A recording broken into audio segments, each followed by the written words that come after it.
자, 이번에는 104쪽의 필수예제 1번입니다. 처음 보니까 여기 앞에 있던 설명을 연결 지으면서 천천히 말해 볼게요. 보세요. 우리가 fx라고 하는 요소가 는 ax로 나와 있대. y는 ax. 그리고 x의 크기가 0부터 2까지. 즉, 확률 밀도 함수가 이런 식으로 제시가 되어 있는 거예요. 그러면 내가 이렇게 x축과 y축이라고 하는 요소에서 y는 ax라는 그래프를 그려볼까? 약간 이런 식으로 그려지는 겁니다. 근데 이런 식으로 그리면 음수도 있고 양수도 있고 범위가 막 이렇게 나와 있죠? 근데 우리가 실제로 정의되고 있는 x의 범위는 언제래?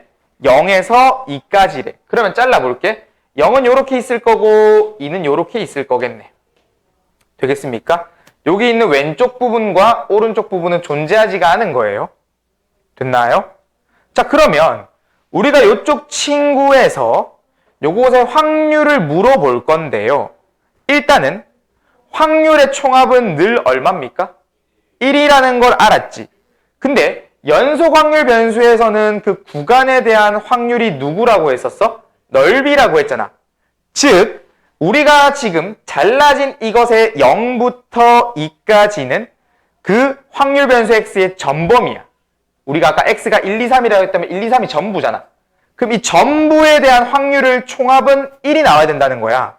근데 연속 확률 변수에서의 확률은 넓이잖아. 그러니까 0에서 2까지 둘러싸인 이 친구의 넓이가 확률이니까 얼마? 1이 된다는 거지. 되겠습니까? 연속 확률 변수는 그 구간에 대한 확률값이, 다시 구간에 대한 넓이가 확률이 되니까 확률의 총합은 1이 돼야 돼서 넓이 또한 1이 된다는 거야. 이 구간의 전부의 넓이를 더해주면 1이 나온다는 거예요. 그럼 요놈 친구는 밑변의 길이가 2였고 높이를 구해줄 필요가 있네. 그럼 높이는 이 2라는 크기를 집어넣었을 때 나오는 얼마? 2a가 높이가 됐네. 그래서 2 곱하기 2a 곱하기 절반을 한 이것의 넓이가 1이 나와줘야 된답니다.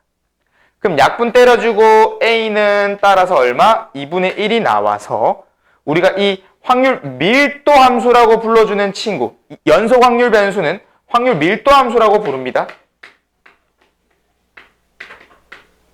확률 밀도 함수라고 불러주는 이 친구의 fx는 얼마다? 2분의 1x가 된 거야. 됐니? 그러면 이게 1번 문제를 풀었고 2번 문제를 보세요. 당연히 확률을 물어볼 수밖에 없는데 P 똑같이 나와 있죠? 그럼 그 확률을 물어보는 내용이 뭘로 물어보고 있니? 범위로 물어보고 있네요. 딱 확률 변수 x는 구간에 대한 내용으로 물어봐야 되기 때문에 구간으로 물어보고 있죠? 그럼 보세요. 0에서부터 1까지라고 하네. 0에서부터 1까지 어떻게 해? 이렇게 잘라내는 거야. 0에서부터 1까지 잘라내는 거야. 그럼 이것에 대한 확률을 물어봤으니 이것에 대한 뭘 물어본다? 이것에 대한 넓이를 물어보는구나 라고 생각하면 된다고. 이 넓이 구해달라고 하는 거야. 되겠니? 그럼 이 친구 밑변의 길이는 1이 됐고 높이는 1을 집어넣었을 때 a 나오네. 그러니까 넓이는 1 곱하기 a 곱하기 절반이 돼서 2분의 a가 되었는데 a의 크기가 얼마였습니까? 2분의 1이었죠? 그래서 이 친구는 2분의 1을 집어넣어주면 4분의 1. 이것의 확률은 4분의 1입니다. 라고 말해줄 수가 있는 겁니다. 되었나요? 자, 그러면 이게 연속 확률 변수에서 물어볼 수 있는 내용의 전부입니다. 왜 그런가요? 라고 한다면 여러분들이 결국은 확률 변수 fx가 다시 확률 밀도 함수 fx가 나와졌고 그 확률 변수 fx의 확률 밀도 함수와 fx의 구간의 넓이가 확률이야. 그럼 여러분들은 구간의 넓이를 구할 줄 알아야 되네.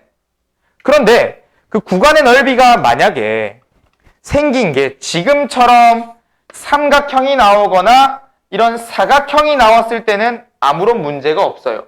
물론 이런 것도 포함이에요. 이런 것도 삼각형이니까 내용이 나와지죠. 근데 만약에 그 fx가 조금이라도 약간의 함수 2차 함수 때처럼 이런 모양이 나온다면 여러분들은 이렇게 둘러싸인 요놈들의 넓이를 구할 수가 있나요? 없나요? 없죠? 사실 이 내용은 고등학교 수투 과목에서 배우는 내용들입니다. 그 옆쪽 초록색 페이지에 있는 내용들이죠. 우리가 이 구간 속에 둘러싸이는 이 도형의 넓이는 적분이에요. 그래서 옛날에는 적분과 통계라고 합니다. 옛날 완전 교육과정 2번 바뀌기 전에 적분과 통계라고 불렀습니다. 이 적분이라고 하는 요소가 이 통계랑 관련이 깊었어. 그리고 우리가 요 적분이 됐을 때 이게 확률 밀도 함수 또한 그냥 연속 확률 변수니까 통계잖아, 통계. 그럼 이 연속 확률 변수의 상황에서의 평균과 표준 편차를 물어볼 수밖에 없어요. 그럼 그것도 이 적분 속에서 만들어냈어야 됐다는 거야. 근데 지금은 교육과정이 바뀌어서 이게 다 빠졌거든요. 그러니까 여러분들한테 물어볼 법한 그 연속 확률 변수의 상황은 요걸로 한정지어. 어떻게? 여러분들이 무조건 넓이를 구할 수 있는 도형의 면적들이 나올 거고요. 도형의 면적들이 나올 거고, 그럼 그 도형의 면적들이라는 건 결국 여러분들이 확률 밀도 함수의 그래프를 그리는 게 최우선이라는 거야. 그래프를 그려놓고 그 그래프의 처음과 끝을 잘라내면 이것들의 총합은 1이다로부터 보통 확률 밀도 함수의 미지수를 구해주면 되고, 그럼 확률 밀도 함수의 미지수를 구해놨다면 물어보는 확률값 이런 거 물어볼 수밖에 없다는 거야. 그럼 그런 것들을 잘라서 둘러싸인 넓이 구하면 끝나는 겁니다. 이거 말고 물어볼 수 있는 내용들이 없는 거예요. 이렇게 연속 확률 변수에 대한 내용이 끝이 난 겁니다. 그래서 이거 말고 없습니다. 끝.